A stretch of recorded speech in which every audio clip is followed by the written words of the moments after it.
नमस्कार, आपण पाहताय कोकणचं नंबर 1 महा चॅनल कोकण सात लाईव्ह. बातमीपत्रात आपलं स्वागत. सुरुवात करूया हेडलाईन्सनं.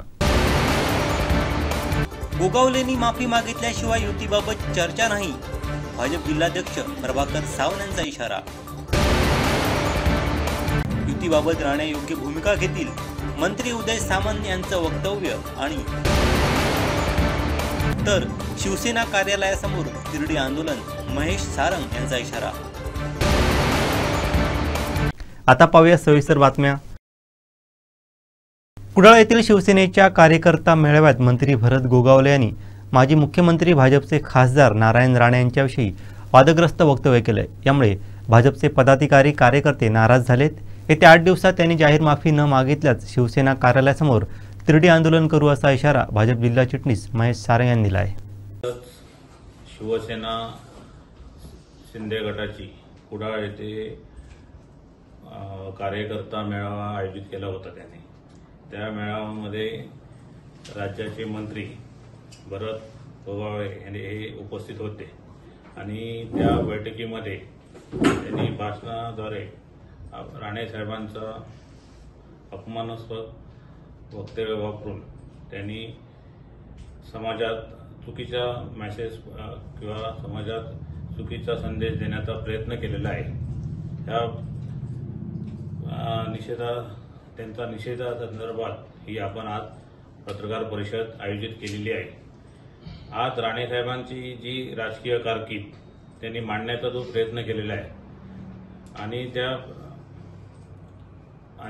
त्यांना जो अपुरी माहिती असल्यामुळे आज ते एवढ्या महाराष्ट्र राज्याचे ज्यावेळी मंत्री असताना आपण चुकीचं वक्तव्य एखाद्या केंद्रीय मंत्री ते आपल्या शाखा प्रमुख अशा पदावर काम करणाऱ्या व्यक्तींच्या संदर्भात बोलतात हे फार चुकीचं आहे. अशा वक्तव्यामुळे आपला सर्वसामान्य भारतीय जनता पार्टीचा कार्यकर्ता हा फार नाराज झालेला आहे. त्यांना लक्षात आलं पाहिजे की आपण जे वक्तव्य करत असताना आपण महायुतीत आहोत. महायुतीत असल्यामुळे एखाद्या कार्यकर्त्यांना उत्साह वाढवण्यासाठी राणेसाहेबांची कारकीर्द आपण काय सांगावी. कारण सिंधुदुर्ग जिल्ह्यामध्ये येऊन ही बैठक घेताना राणेसाहेबांनी जो आपली राजकीय कारकीर्द सुरू केली आणि त्या राजकीय कारकिर्दीमध्ये त्यांनी जो सिंधुदुर्ग जिल्हा घडवला, सर्वसामान्य सिंधुदुर्ग जिल्ह्यातल्या आपण आपल्या छोट्या कार्यकर्त्यांना पण त्यांनी आपण ताकद देऊन कशी आज समाजामध्ये काम करण्याची जी प्रेरणा दिलेली आहे त्या प्रेरणेचा विचार करून आज आपले पाण्याचा विषय असो, आपल्या रस्त्यांचा विषय असो किंवा आपल्या आरोग्याचा विषय असू दे किंवा आपला सिंधुदुर्ग जिल्हा कसा घडवावा हे राणेसाहेबांनी आज घडवलेलं आहे. हा सिंधुदुर्गातल्या जनतेला हा माहिती आहे.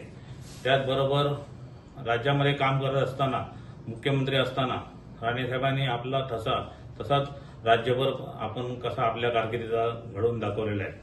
हे सर्व विचार न करता त्यांनी ते वादग्रस्त वक्तव्य करून आज महायुतीमध्ये त्यांनी आज जो खडा टाकलेला आहे ह्याच्या निषेधार्थ आज आपण सर्वजण आज आपण पत्रकार परिषद घेऊन त्यांचा निषेध करत आहोत. दुसरा विषय म्हणजे येणाऱ्या दिवसामध्ये त्यांनी जर या संदर्भात त्यांची जाहीररित्या जर माफी नाही मागितली तर आम्ही भारतीय जनता पार्टीमार्फत त्यांचं रस्त्यावर उतरून आम्ही त्यांचं निषेध करू, त्यांचे तिरडी आंदोलन करू. त्यांच्या जे कार्यालय असतील शिवसेनेच्या जिल्ह्यामध्ये त्या संपूर्ण शिवसेनेच्या कार्यालयाकडे जाऊन त्यांची तिरडी आंदोलन करून त्यांचं तिकडे त्या आंदोलनामध्ये त्यांचा पुतळा दहन करू असे आपण येणाऱ्या काळामध्ये आपण आंदोलनाची दिशा आपली ठरणार आहे. त्यामुळे त्यांच्या ज्या प्रमुख जे नेते मंडळी असतील शिंदे गटाचे त्यांना योग्य तो समज द्यावा आणि त्यांना राणेसाहेबांची जाहीररित्या माफी मागण्यासाठी त्यांनी समज देण्यात यावी अशी मी आज पत्रकाराद्वारे आज परिषदेद्वारे तुमच्याकडे आज मांडणी करतोय. आता आपण त्या वक्तव्य करत आहेत की आपण 70% जागा ह्या आपण लढवणार आहोत. आज 70% जागा लढवण्यासाठी अशा जर वक्तव्य करून कुठलीही जागा जिंकू शकत नाही. कारण भारतीय जनता पार्टी हा पक्ष स्वतंत्र या सिंधुदुर्ग जिल्ह्यामध्ये ज्या कार्यकर्त्यांची जी इच्छा आहे त्याप्रमाणे आम्ही स्वतंत्र लढणार आहोत। कारण महायुतीमध्ये पण आज सावंतवाडी विधानसभेमध्ये भारतीय जनता पार्टीने प्रामाणिक काम केलं। माननीय आपल्या राणेसाहेब असो, चव्हाण साहेब असो किंवा आपले पालकमंत्री नितेश साहेब असो यांनी पण चांगल्या पद्धतीने इकडच्या कार्यकर्त्यांना मार्गदर्शन केलं आणि आपण सगळ्यांनी आज महायुतीचा उमेदवार म्हणून दीपकभाईंना पण निवडून आणलं होतं। आज दीपकभाई पण त्या व्यासपीठावर उपस्थित होते। दीपकभाईंनी पण याविषयी त्यांना बोलणं पण फार गरजेचं होतं असं आमच्यासारख्या इकडच्या स्थानिक कार्यकर्ते आहोत त्यांना त्यांचं मत आहे की त्यांनी पण यांना असं लगेच त्यावेळी रोखलं पाहिजे होतं। आता तर येणाऱ्या काळामध्ये तर त्यांनी माफी नाही मागितली तर आम्ही भारतीय जनता पार्टीच्या वतीने येणाऱ्या 8 दिवसामध्ये आपण आमच्या आंदोलनाची दिशा आम्ही ठरवून पुढे जाणार आहोत। आता तो शिंदे गटाचा विषय आहे। आज शिंदे गटाने त्यांना माफी मागण्यास सांगावी, अन्यथा आम्ही आंदोलनाची दिशा आम्ही ठरवणार आहोत। जाहीररित्या माफी नाही मागितली तर त्यांनी त्या आंदोलनाच्या दिशेने आम्ही जाणार आहोत। तुम्ही केसरकरांकडे का अपेक्षा करता? आज केसरकरांकडे अपेक्षा करत असताना तुम्ही जर आज आमच्यासारख्या सर्वसामान्य कार्यकर्त्यांनी आज ह्या विधानसभेमध्ये इकडे शिंदे गटाची जेवढी ताकद नाही होती तरी म्हणून आम्ही इकडे आपण त्यांना निवडून आणलं म्हणून त्यांच्याकडे अपेक्षा ठेवलेली आहे। आज ती यादी काय मी पाहिली नाही त्यामुळे त्या यादी संदर्भात मी बोलू शकत नाही। आता ती यादी पाहून नक्कीच पत्रकार परिषद तुम्हाला घेऊन मी तुम्हाला ते सांगेन। निलेश राणेंकडून काय अपेक्षा करतात? निलेश राणे शिंदे गटाचे नेते आहेत। ते आमच्या ह्या सर्वांच्या वक्तव्य आज संपूर्ण सिंधुदुर्ग जिल्ह्यात पत्रकार परिषद झालेले आहेत आणि त्यांनी योग्य तो समज त्यांच्या नेतृत्वाकडे ते सांगतील आणि त्यांना समज देण्याच्या संदर्भात ते बोलतील। स्थानिक स्वराज्य संस्थांमध्ये 70% जागा लढण्याचं वक्तव्य ते करत आहेत, पण अशी वादग्रस्त वक्तव्ये करून ते शक्य होणार नाही। भाजपची ताकद जिल्ह्यात आहे, त्यामुळे कार्यकर्ते स्वबळावरती लढण्यास इच्छुक आहेत, असं विधान भाजप जिल्हा चिटणीस महेश सारंग यांनी केलं आहे। सर्वसामान्य खालचा बूथवरचा कार्यकर्ता जे आपण भारतीय जनता पार्टीची जी सिंधुदुर्ग जिल्ह्यामध्ये जी संघटन आहे हे फार मजबूत आहे बूथ स्तरावर आणि बूथ स्तरावरच्या कार्यकर्ता हा एवढा पेटून उठलेला आहे तो कुठल्याही युती करण्याच्या मनस्थितीमध्ये नाही आहे। पहिला म्हणजे त्यासाठी आता जिल्ह्यावर आपण सर्व जिल्हा परिषद आपण दौरे पण चालू करणार आहोत आणि त्या दौऱ्यामध्ये आपण भारतीय जनता पार्टीच्या वतीने आपल्याला उमेदवारी सर्व जिल्हा परिषद आपण जिंकण्यासंदर्भात, पंचायत समिती जिंकण्यासंदर्भात, नगर परिषद जिंकण्यासंदर्भात सगळ्या कार्यकर्त्यांची मागणी आहे। ते आपले जिल्हाध्यक्ष त्यांची मागणी किंवा पालकमंत्री त्या बैठकीला असणार आहेत, ती मागणी समजून ते पुढे पक्षस्तरावर निर्णय घेतील। पण साहेब कदाचित या 2 दिवसामध्ये आपले वरिष्ठ नेते जे आहेत चव्हाण साहेब ते प्रदेशाध्यक्ष होण्याची दाट शक्यता आहे। ते प्रदेशाध्यक्ष झाल्यानंतर जर त्यांनी ठरवलं की आपण स्वतंत्र लढता महायुती म्हणून लढायचं, मग तेव्हा बूथ स्तरावरील कार्यकर्त्यांची काय भूमिका असणार? पक्षाचा जो निर्णय येईल त्यावेळी तो निर्णय सर्वसामान्य कार्यकर्त्याला मान्य असेल। कोकणात महायुतीच्या जागा वाटपाबाबत मागे पुढे झाल्यास नारायण राणे योग्य भूमिका घेतील, असं मत मंत्री उदय सामंत यांनी व्यक्त केलं आहे। पाहूयात। म्हटलं एवढ्या जोमानं वाढवा की आपण 80% देखील जागा मिळवल्या पाहिजे। त्याच्यामुळं हा महायुतीतला फॉर्म्युला कसा असायचा, काय ठरवायचा हे माननीय एकनाथ शिंदेसाहेब, देवेंद्रजी आणि अजितदादा ठरवतील। त्याच्यामध्ये मी भाषणामध्ये हे देखील सांगितलं की महायुतीच्या वाटपामध्ये जर काही पाठीपुढं झालं त्याच्यामध्ये नक्कीच राणेसाहेब योग्य ती भूमिका घेतील। त्याच्यामुळं एकच वाक्य पकडून प्रश्न विचारण्यापेक्षा मागचं आणि पुढं मी काय बोललो हे देखील ऐकणं आणि विचारणं गरजेचं आहे। भाजप 100% म्हणत असताना तुम्ही 100% शिवसेना असं म्हणताय? 100% आम्हीच असं म्हटलं म्हणजेच शिवसेना। भाजपाला आम्ही कुठं दोष दिला ना? भाजपाची भूमिका संघटना जशी वाढवायची आहे तशीच शिवसेना म्हणून आमची भूमिका आहे की आमचा देखील पक्ष वाढला पाहिजे। शेवटी महायुती करत असताना दोन्ही पक्षाचे नेते एकत्र बसतील, स्थानिक लोक एकत्र बसतील, इथले पालकमंत्री आणि आमची सगळी नेते मंडळी एकत्र बसतील आणि तो फॉर्म्युला ठरवतील। आज शिवसेना पक्षाचा मेळावा असल्यामुळं महायुतीनंच निवडणुका लढवायच्या आहेत हे अधोरेखितच आम्ही केलेलं आहे। परंतु याच्यामध्ये आपला पक्ष देखील दखल घेण्या एवढा असला पाहिजे, ही आमची सगळ्यांची भूमिका आहे. पक्ष दखल घेण्याचा असला पाहिजे. सिंधुदुर्गात तुमची ताकद जास्त आहे, कारण तुमचे 2 आमदार आहेत, तुम्ही तसं दावा करणार आहात. तसं पर्सेंटेज वाईज जर काढलं तर कुणीतरी 60% जी मागणी केली त्याच्यावर मी असं देखील बोललो. आमदारांचा रेशो काढला तर अंकगणितामध्ये आम्ही 70% आहोत असा होतो. पण या सगळ्या गोष्टी कार्यकर्त्यांच्या मेळाव्यामध्ये ठीक आहे, महायुतीनंच आम्हाला लढायचं आहे आणि इथले निर्णय सगळे स्थानिक नेते एकत्र बसून घेतील आणि महायुतीची सत्ता ही जिल्हा परिषद, पंचायत समिती आणि नगरपालिकांवर येईल. साहेब, हिंदी सक्तीच्या विरोधात जो मोर्चा निघणार आहे तो मोर्चा उद्याच्या राज ठाकरे आणि उद्धव ठाकरे एकत्र येण्याची नांदी ठरेल असं संजय राऊत म्हणतात. नाही, याच्या अगोदर त्यांच्या मोर्चा व्हायच्या अगोदरच ह्या सगळ्या गोष्टी आपण ठरवूया नको. अशा अनेक गोष्टी त्यांनी ठरवलेल्या होत्या. त्यांनी विधानसभेला त्यांचं UBTचं सरकार येणार असं देखील भाकीत व्यक्त केलं होतं. त्यांनी केंद्रामध्ये देखील त्यांचं सरकार येणार असं भाकीत केलं होतं. त्यांनी अनेक गोष्टींमध्ये त्यांची भाकीतं केलेली होती, परंतु एकही भाकीत त्यांचं खरं होऊ शकलं नाही. त्याच्यामुळे त्यांचं भाकीत हे 100% अनसक्सेस आहे. तीच प्रचिती परत येणार. मोर्चामध्ये काही लोक एकत्र आली म्हणजे संघटनेची युती होती अशातला भाग नाही. साहेब, 2 ठाकरे एकत्र येणार, स्थानिक स्वराज्य निवडणुका काही महिन्यावरती लागणार, त्याचा काय परिणाम होऊ शकतो काय? कुठंही दोन्ही ठाकरेंनी आम्ही युती करून एकत्र येऊन मोर्चा काढतोय असं आज आलं असेल तर मला माहीत नाही, पण असं कुठेही आलेलं नाही. आणि एवढ्या घाईनं त्याच्यावर आपण रिमार्क पास करणं हे देखील योग्य नाही. पालिका निवडणुका असतील किंवा स्थानिक स्वराज्य संस्थांच्या निवडणुका या डोळ्यासमोर ठेवूनच हा मोर्चा होता असं तुम्हाला वाटतं? मला मोर्चावर काय बोलायचं नाही, कारण ते लोकशाहीतलं एक आयुध आहे. पण मी राज्याचा उच्च व तंत्रशिक्षण विभागाचा मंत्री 5 वर्षापूर्वी होतो. त्याचवेळी हिंदीची सक्ती करावी हा जो अहवाल डॉक्टर माशेलकर साहेबांच्या कमिटीनं आणला तो UBTचे पक्षप्रमुख मुख्यमंत्री असताना स्वीकारला गेला आहे. पण ज्या व्यक्तीनं हा सक्तीचा अहवाल स्वीकारला आहे तीच लोकं आज स्वतःच्या संघटनेला घेऊन हिंदी नको म्हणून सांगतायत. खरं तर मनसेच्या बाबतीतलं मी बोलत नाही, परंतु UBTच्या सगळ्या लोकांनी आधी हे उत्तर दिलं पाहिजे, जर आता हिंदी नको आहे तर मग त्यावेळी डॉक्टर माशेलकर साहेबांचा जो प्रस्ताव होता, जो अहवाल होता, तो 28 फेब्रुवारीला 2022ला 98व्या कॅबिनेट मिटिंगमध्ये का स्वीकारला? त्यावेळी त्या मिटिंगचे अध्यक्ष कोण होते? त्याच्यामुळे ही दुटप्पी भूमिका आहे UBTची असं माझं प्रामाणिक मत आहे. स्वतःचं सरकार बनवायला 2 महिने तुम्हाला लागले, आता तुम्हाला ॲडमिन यायला किती वेळ लागणार? तसेच सगळ्यात मोठं खातं शिक्षण आहे. आधीच्या शालेय शिक्षण मंत्र्यांनी विशेष घोळ केला असता आताच्या शिक्षण मंत्र्यांची बौद्धिक घोळ घातला आहे. हे सगळं फ्रस्ट्रेशन आहे. 3 वर्षापूर्वीच्या फ्रस्ट्रेशनमधनं हे लोक बाहेर आलेले नाही. त्याच्यामुळं आम्ही जे 40-50 लोक आहोत त्यांच्यावरच टीका करणं, आमची बदनामी करणं हा त्यांचा उद्योग बनलेला आहे. त्याच्यामुळं सगळं व्यवस्थित सुरू आहे. मुलांचं नुकसान कुठेही होणार नाही. महायुतीचं सरकार काळजी घेईल.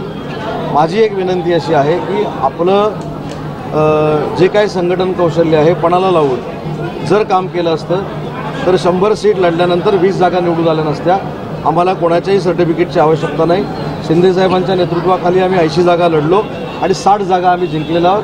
त्याच्यामुळं आमचा रिझल्ट 78% आहे आणि त्यांचा रिझल्ट 20% आहे. 35% देखील मार्क्स मिळालेले नाहीत. याची पहिली दखल घ्यावी. मुख्यमंत्र्यांनी आता असं म्हटलंय की मोर्चा काढणाऱ्यांनीच हिंदी भाषेला सपोर्ट केलेला होता. मी सांगितलं ना, मी मनसेच्या बाबतीत बोललो नाही, परंतु UBTचे पक्षप्रमुख मुख्यमंत्री असतानाच डॉक्टर माशेलकर साहेबांनी हिंदी, इंग्रजी आणि मराठी ही सक्तीची करावी म्हणून जो अहवाल 1ली पासून 12वीपर्यंतचा दिलेला आहे तो स्वीकार करणारेच आज मोर्चामध्ये सामील होत आहेत.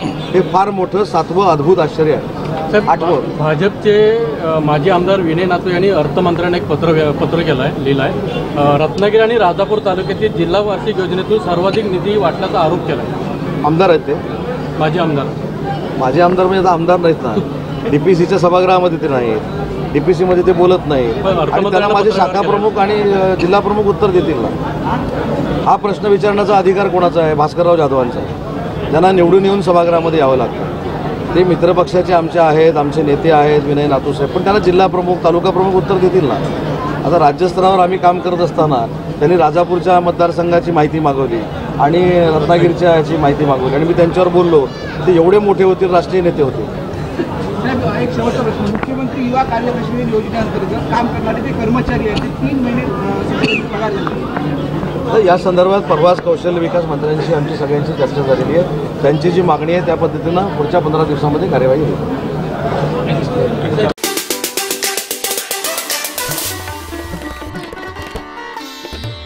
नादवडे विठ्ठल रखुमाई मंदिरात यंदाही आषाढी एकादशीचा महोत्सव रंगणार आहे. वारकऱ्यांसाठी प्रति पंढरपूर याची देही याची डोळा अनुभवता येणार आहे. गेली 3 वर्ष नादवडे येथील विठ्ठल रखुमाई मंदिरात आषाढी एकादशी निमित्त एकादशी महोत्सव साजरा होतो. या वर्षी 6 जुलैला हा कार्यक्रम होत आहे. या निमित्तानं सकाळी 6 वाजता मंदिरात पूजापाठ व धार्मिक विधी होणार आहे. यामध्ये श्री विठ्ठल रखुमाईला दुग्धस्नान, वस्त्र घालणं, मंत्र, अभिषेक, त्यानंतर पूजेचे मानकऱ्यांकडून विठ्ठल रखुमाईची पूजा, नैवेद्य आणि महाआरती केली जाणार आहे. श्री सवाटी माता मंदिराजवळून सर्व दिंड्यांचं मंदिराकडे प्रस्थान होणार आहे. त्यानंतर विठ्ठल मंदिरात रिंगण सोहळा पार पडणार आहे. त्यानंतर आलेल्या वारकऱ्यांना फराळाचं वाटप केलं जाणार आहे. नामांकित वारकरी भजनांचा कार्यक्रम, खेडेतील विठ्ठल रुक्मिणी प्रसादिक भजनी मंडळाचा हरिपाठ कार्यक्रम सायंकाळी 7 ते 8:30 पर्यंत पंढरपूर येथील हबप अप्पा महाराज पांचाळ पंढरपूर यांचा श्रुश्राव्य कीर्तन, त्यानंतर गावातील स्थानिक भजनं व शेजारतीने या उत्सवाची सांगता होणार आहे. या सोहळ्याला वारकरी व भाविकांनी मोठ्या संख्येने उपस्थित राहावं असं आवाहन नादवडे आषाढी एकादशी उत्सव समिती यांनी केलं आहे.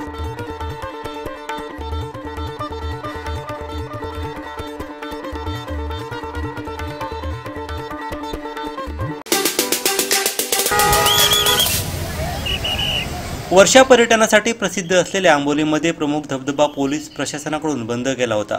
झाड पडल्यानं पर्यटकांना धोका निर्माण होऊ नये यासाठी खबरदारीच्या दृष्टीने हा निर्णय घेण्यात आला. त्यामुळे विकेंडची मजा लुटण्यासाठी आंबोलीत आलेल्या पर्यटकांचा हिरमोड झाला. झाड पडल्याने पर्यटकांना धोका निर्माण होऊ नये यासाठी खबरदारी घेत ते झाड हटवण्यात आलं.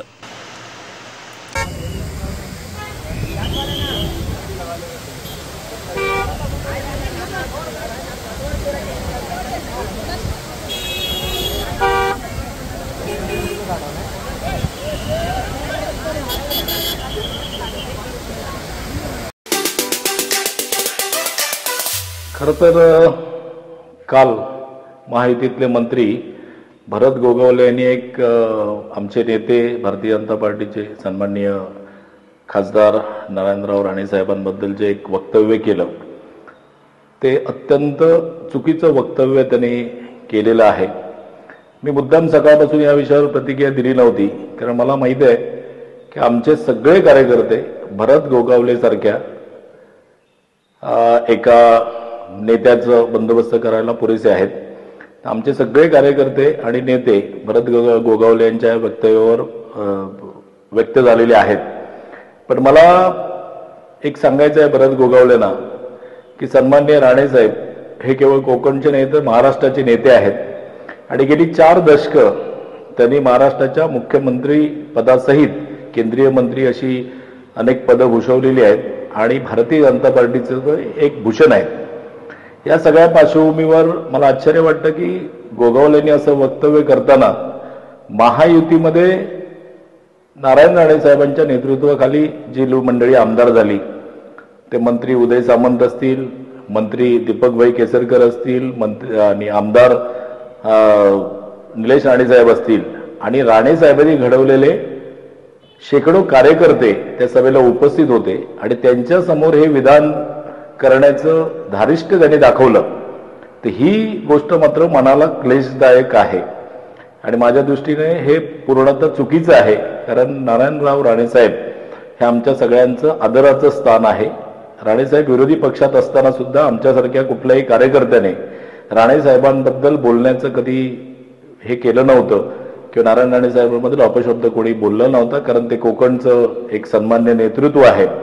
तर गोगावलेने मला एवढंच सांगायचं आहे की पुन्हा कधी सिंधुदुर्ग जिल्ह्यामध्ये येऊन अशा पद्धतीचं किंवा कुठेही राहून अशा पद्धतीचं वक्तव्य करू नये. तुमची राजकीय कारकीर्द आम्हाला सगळ्यांना माहीत आहे. पॉस्को सारख्या इंडस्ट्रीमध्ये अनेक उपक्रम आणि उपद्व्याप करून आपण सन्मान्य आमदार मंत्री झालेले आहात. त्यामुळे आमचे सगळे कार्यकर्ते पुढच्या वेळेला असं जर काय वक्तव्य करण्याचं धारिष्ट केलं तर खारेपाटण सीमेवरच त्यांचा बंदोबस्त करतील किंवा विमानाने आले तर बांदा सीमेवरच त्यांचा बंदोबस्त करतील आणि या विधानाबद्दल वरिष्ठ दखल घेतीलच. पण गोगावलेने सुद्धा या सगळ्या वक्तव्याबद्दल जाहीर माफी मागितली पाहिजे आणि ही माफी मागितल्याशिवाय महायुतीतला कुठलाही पुढचा निर्णय होणार नाही अशा पद्धतीची भारतीय जनता पार्टी म्हणून जिल्हाध्यक्ष नात्याची भूमिका आहे. पंतप्रधान नरेंद्र मोदी यांच्या नेतृत्वातील केंद्र सरकार आणि राज्यातील महायुती सरकार हे सर्वसामान्य जनतेचे सरकार आहे. सरकारच्या योजना तळागाळातील जनतेपर्यंत पोहोचत असताना कोणीही पात्र लाभार्थी वंचित राहता नाही अशा सूचना आमदार निलेश राणे यांनी पोईब येथे बोलताना केल्या. पाहूयात. ग्रामविकास व पंचायत राज विभाग, राज्य व्यवस्थापन कक्ष, ग्रामीण गृहनिर्माण जिल्हा परिषद सिंधुदुर्ग, जिल्हा ग्रामीण विकास यंत्रणा सिंधुदुर्ग मालवण पंचायत समिती, प्रधानमंत्री आवास योजना पंचायत समिती मालवण, प्रधानमंत्री आवास योजना ग्रामीण व राज्य पुरस्कृत ग्रामीण आवास योजना अंतर्गत महाआवास अभियान मालवण तालुकास्तरीय पुरस्कार वितरण सोहळा आमदार निलेश राणे यांच्या अध्यक्षतेखाली पोईब सर्कल एज्युकेशन सोसायटी संचलित श्री सिद्धिविनायक सभागृह येथे कार्यक्रम संपन्न झाला. यावेळी गटविकास अधिकारी श्याम चव्हाण, शिवसेना जिल्हा प्रमुख दत्ता सामंत यांसह अधिकारी, ग्रामसेवक, सरपंच, उपसरपंच, पात्र लाभार्थी उपस्थित होते.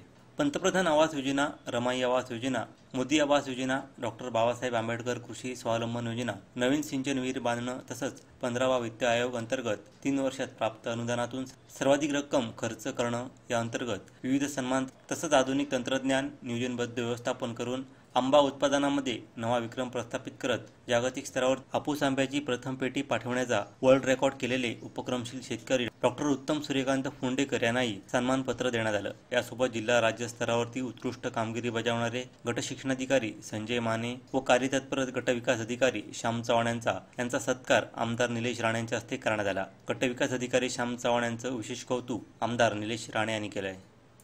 आता त्या 1,93,000 कोटीच्या ज्या काही पूर्ण मागण्या आपल्याला आपण ऐकल्या असतील, आपण ऐकल्या नसतील मला माहीत नाही, पण ह्याच सगळ्या आपल्या ज्या मागण्या पूर्ण करण्यासाठी केंद्र सरकार असेल आणि राज्य सरकार असेल हे सगळे पैसे उपलब्ध करून जे आपल्याला तळागाळापर्यंत पाठवतो. श्याम चव्हाण साहेबांनी त्याचा उल्लेख केला. मी त्याची फक्त तुम्हाला आकडेवारी सांगतो. 2024-25 मध्ये PM आवास योजना यामध्ये जे लाभार्थी 138 होती 138 आहेत. त्यासाठी 2,19,04,740 रुपयांची तरतूद झाली. 24-25 मध्ये 17 कामे होती, लाभार्थी होते, त्यासाठी 26 लाख रुपयांची तरतूद झाली. म्हणजे हे अनुदान स्वरूपामध्ये.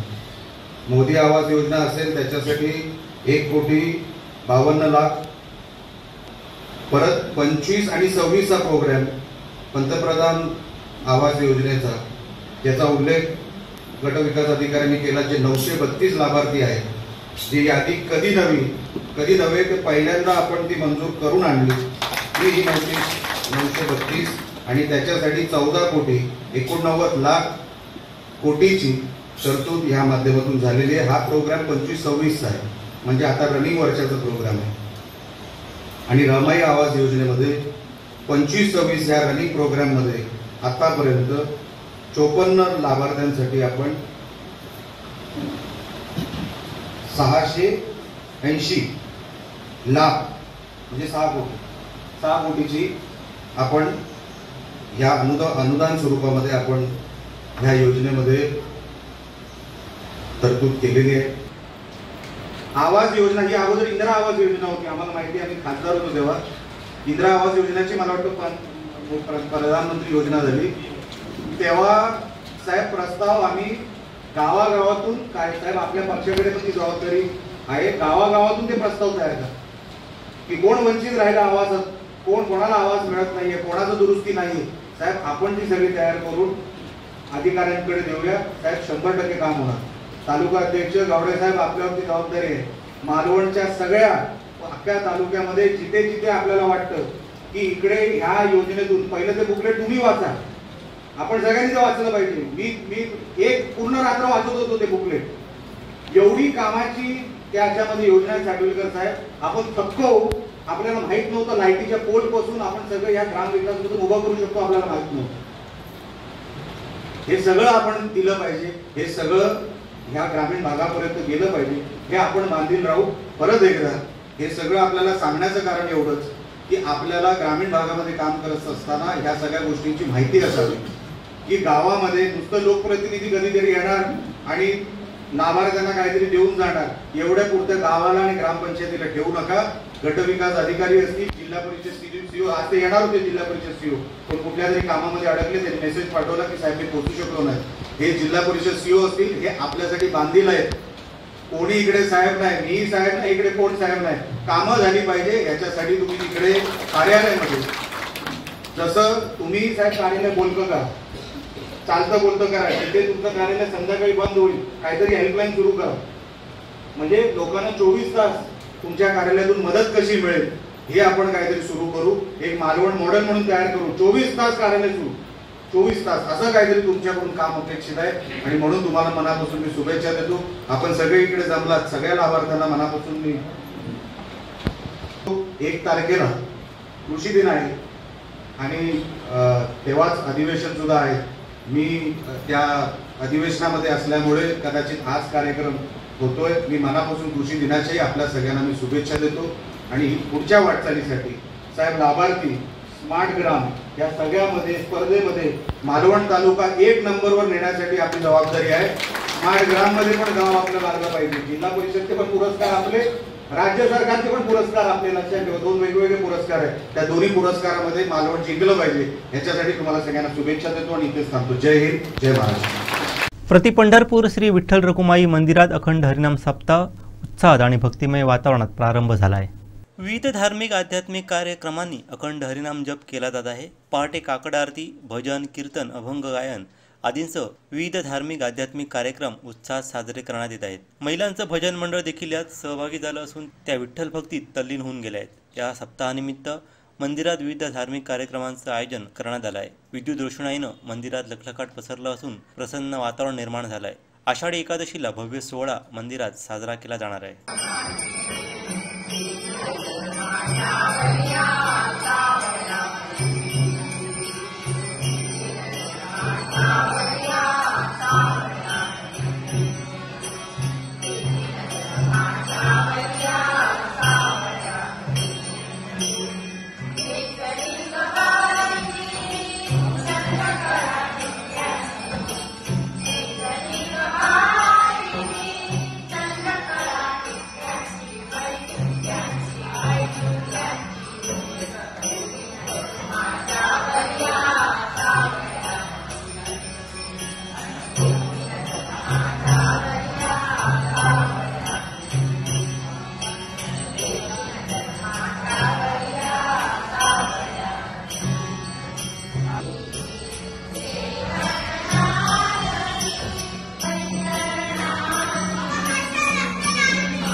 स्वच्छ भारत अभियानात जगभरात नावलौकिक मिळवलेल्या वेंगुर्ले नगर परिषदच्या स्वच्छ भारत पर्यटन स्थळ म्हणजे डम्पिंग ग्राउंडमधील कचऱ्याची विल्हेवाट लावण्यात येणाऱ्या अनेक मशीन बंद अवस्थेत असून रस्त्याने जाताना पुन्हा मोठ्या प्रमाणात दुर्गंधी येत असल्याचा आरोप वेंगुर्ले नागरिक कृती समितीनंच आज या डम्पिंग ग्राउंडची पाहणी केली. या डम्पिंग ग्राउंडला देशभरातील विविध क्षेत्रातील व्यक्तींनी भेटी दिल्या आहेत. या ठिकाणी कचऱ्याची विल्हेवाट लावणाऱ्या विविध मशीन तसंच विविध प्रकल्प कोट्यवधी रुपये खर्च करून उभारण्यात आले आहेत. मात्र त्याकडे सध्या पूर्णपणे दुर्लक्ष होऊन या डम्पिंग ग्राउंडची दयनीय अवस्था झाल्याचा आरोप नागरिक कृती समितीकडून करण्यात आला आहे. तसंच मेलेली जनावरे जाळण्यासाठी असलेल्या मशीनमध्ये प्लास्टिक कचरा जाळत असल्याचं नागरिकांच्या निदर्शनास आलं आहे. मागील काही वर्षात या डम्पिंग ग्राउंडमध्ये येणारे विविध क्षेत्रातील मान्यवर भोजनाचा आस्वादही घेत होते. अनेक नगर परिषदांसाठी हे एक झिरो कचरा असणारं मार्गदर्शक डम्पिंग ग्राउंड असल्यानं त्याला स्वच्छ भारत पर्यटन स्थळ म्हणून नाव देण्यात आलं होतं. मात्र सध्या याकडे नगरपालिका प्रशासनाचं पूर्णपणे दुर्लक्ष झाल्यानं याची दयनीय अवस्था झाल्याचं नागरिक कृती समितीनं निदर्शनास आणलं आहे. आहे ना ती एवढ्या मोठ्या प्रमाणात पसरते की ह्या रस्त्याने जाताना येताना लोकांना नाक धरून जावं लागतं. तर ही दुर्गंधी काय ते जर तुम्ही या ठिकाणी सर्व तुम्ही स्वच्छ म्हणून दाखवताय, सर्व कचऱ्याचं वर्गीकरण दाखवताय, तर ह्या लोकांना ह्याच्या दुर्गंधीचा त्रास का होतो आणि ह्या लोकांनी का म्हणून सोसायचा? ज्या लोकांवरती जीवावरती तुम्ही जिथं नगरपालिकेला कोट्यावधी रुपये घेतले, त्या ठिकाणी मशिनरी खरेदी केल्या, तुमचे ट्रॅक्टर आता बघितले तर ट्रॅक्टरचे ते बूमवर होत नव्हते. मग तुम्ही त्यांची खरेदी नवीन तुमच्याकडे ट्रॅक्टर आहेत ते, मग त्या ट्रॅक्टरची काय परिस्थिती आहे?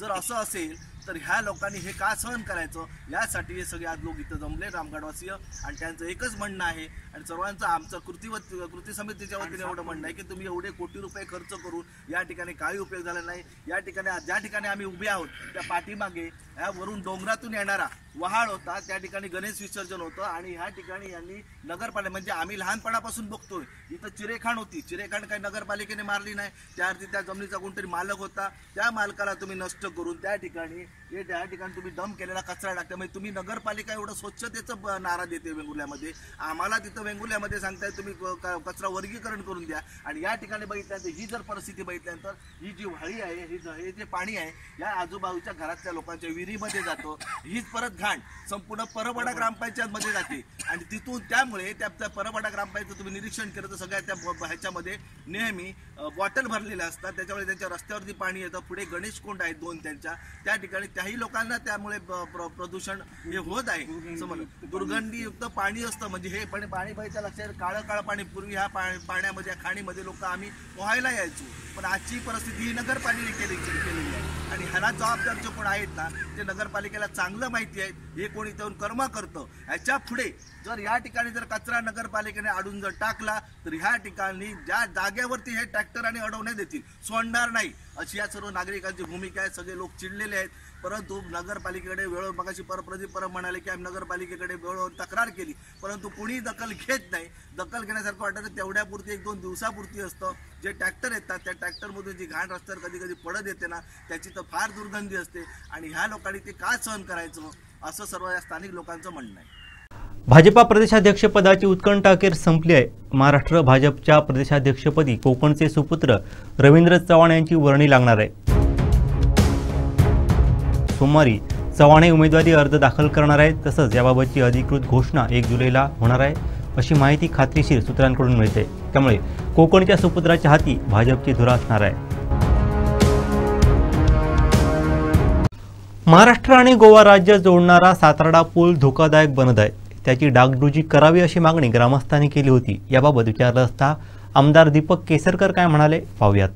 भाई गोव्याला जोडणारा जो साताराचा पूल आहे ते पूर्णपणे धोकादायक झाले आहे. यामुळे मोठी दुर्घटना होऊ शकते. त्यामुळे सुधा कोर्टांचं शिवसेनेचे कार्यकर्ते आंदोलनाचा इशारा दिला आहे. पुलाला पुढे दुरुस्ती असली तर ती तातडीने करून घेण्याच्या संदर्भातल्या सूचना मी यांना एक्झिक्युटिव्ह इंजिनियरना दिली. दुरुस्तीच्या पलीकडे गेलं म्हणजे त्याला का म्हटलं गाडीवरून गेल्यानंतर तो स्पॉटवर हे बघा त्याला काय बेरिंग्स बसवलेले असतात, तेव्हा हलतो म्हणून धोकेदायक आहे असं नाही. त्याच्यावर क्रॅक वगैरे गेलेले त्या दुरुस्त करून घेतल्या पाहिजे. परंतु प्रत्येक पुलाला बेरिंग्स बसवलेले असतात, कारण तो जो गाड्या गेल्यानंतर जे धोके होतात ते सहन करण्यासाठी. पण त्याच्यामध्ये काही दोष निर्माण झालेला असेल तर तो स्वच्छ करायचा. म्हणजे पूर्वी हालायचा त्याच्यापेक्षा जास्त हालत असेल तर मग तो दोष निर्माण झालेला असेल त्या बेरिंग्समध्ये वगैरे तर ते PWD टेक्निकल लोक सांगू शकतील, ते मी सांगू शकणार नाही. पण तुम्ही हे सगळी तपासणी करा. कर्नाटकातील चामराजनगर जिल्ह्यातील हनूर तालुक्यातल्या हुग्याम वनक्षेत्रात 5 वाघांचा मृत्यू झाल्याचं आढळून आल्यानं देशभर खळबळ माजली आहे. या वाघांच्या मृत्यूच्या तपासात एक महत्त्वाची आणि तितकी धक्कादायक बाब समोर आली आहे. ती म्हणजे शिकार केलेल्या गायीला खाल्ल्यानंतर विषबाधा होऊन 4 पिल्लांचा वाघिणीचा मृत्यू झाला आहे. दरम्यान या प्रकरणी 7 संशयितांना अटक करण्यात आली आहे. या घटनेबाबत मिळालेल्या माहितीनुसार चामराजनगर जिल्ह्यातील हनूर तालुक्यातल्या हुग्याम वनक्षेत्रात 5 वाघ मृतावस्थेत बुधवारी सापडले होते. शुक्रवारी त्यांचं शवविच्छेदन तपासणी करण्यात आलं. त्यात विषबाधा हे वाघांच्या मृत्यूचं कारण असल्याचं आढळून आलं असून वन अधिकाऱ्यांनी याला दुजोरा दिला आहे. वनमंत्री ईश्वर खडरे यांच्या उपस्थितीत वाघांवरती अंत्यविधी करण्यात आले. शिवसेनेच्या मेळाव्यातील शिवसेना नेते भरत गोगावले यांचे खासदार नारायण राणेंबद्दलचे वक्तव्य खपवून घेणार नाही. मंत्री भरत गोगावले यांनी युती धर्माचं भान ठेवावं अशी प्रतिक्रिया सिंधुदुर्ग जिल्हा भाजप सरचिटणीस संदीप साटेम यांनी प्रसारमाध्यमांशी बोलताना दिली. काल शिवसेनेच्या मेळाव्यामध्ये मंत्री भरत गोगावले यांनी येऊन आमचे नेते कोकणचे भाग्यविधाते सन्माननीय राणे साहेबांवर ज्या पद्धतीने साहेबांबद्दल आपण आक्षेपार्ह बोललात ते निश्चितच एखाद्या आमच्यासारख्या कार्यकर्त्यांना मनाला लागणार आहे. आपण युतीतले मंत्री आहात, आपण आपली उंची आपली कारकीर्द ही राणे साहेबांवर बोलण्या इतकी नाही आहे. म्हणून मी आपणास विनंती करतोय या माध्यमातून की पुढील काळामध्ये अशा पद्धतीचं राणे साहेबांवरील वक्तव्य आम्ही कुठेही खपवून घेणार नाही आणि आपण राणे साहेब हे आमचे दैवत आहेत, त्यामुळे त्याची भान ठेवून या पुढील काळामध्ये आपण वागावं हे मी तुम्हाला या माध्यमातून सांगतोय. धन्यवाद. शेवटी ठळक घडामोडी पुन्हा एकदा. गोगावलेंनी माफी मागितल्याशिवाय युतीबाबत चर्चा नाही, भाजप जिल्हाध्यक्ष प्रभाकर सावंत यांचा इशारा. युतीबाबत राणे योग्य भूमिका घेतील, मंत्री उदय सामंत यांचं वक्तव्य. आणि तर शिवसेना कार्यालयासमोर तिरडी आंदोलन, महेश सारंग यांचा इशारा. बातमीपत्रात वेळ झाली ते थांबण्याची. पाहत राहा बदलत्या कोकणचा बुलंद आवाज. कोकणचा नंबर 1 महा चॅनल कोकण साध लाईव्ह. धन्यवाद.